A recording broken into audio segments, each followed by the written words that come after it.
David Lay Cauco, labis ang saya ng paglutuan din siya ni Barbie Fortesa. Hello guys, this is your Chikadora ng Pinas. Please subscribe and hit the notification button for more showbiz updates. Trending at viral ngayon sa social media. Barbie Fortesa pinaglutuan din si David Lay Cauco. Panoodin at alamin ang buong detalye.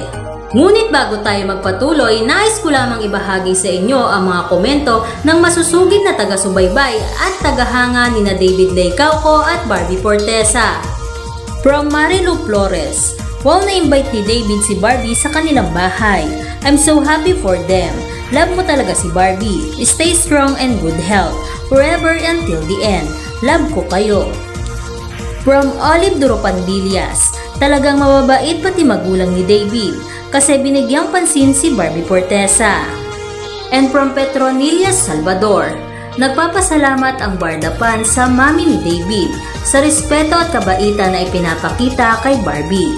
Iba talaga ang pamilyang Vicente, edukado at may respeto sa tao. Salamat sa pamilyang Lay Cauco.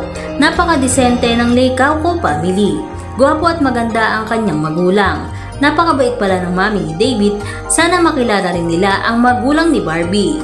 At eto na nga mga kachikadora at mga Kabarda Nations fans, atin ang talakayin ng buong detalye at nakalap na impormasyon ng aming napakahusay na source na laging una sa mga latest news.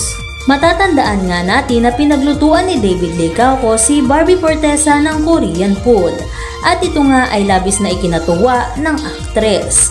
Kaya naman ayon sa aming source ay nagluto rin si Barbie Fortesa ng special dish nitong chicken creamy mushroom.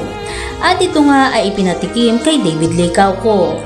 Isa nga sa kanyang mga naging vlog ang pagluluto ng chicken creamy mushroom. At ito ay isa nga sa kanyang special dish kaya pinaglutuan niya ang ating pambansang Ginoo. Hindi talaga maitatago na napakadaming talento ni Barbie Fortesa at isa na nga dito ang husay niya pagdating sa pagluluto. At ayon pa nga sa aming source, dinala daw iyon ni Barbie Fortesa sa kanilang set.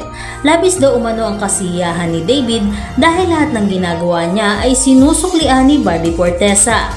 Talaga namang hindi tumitigil sa pagpapakilig sina David Lay Cauco at Barbie Fortesa sa kanilang mga fans. Ika nga nila, the best feeling in the world is to love and love.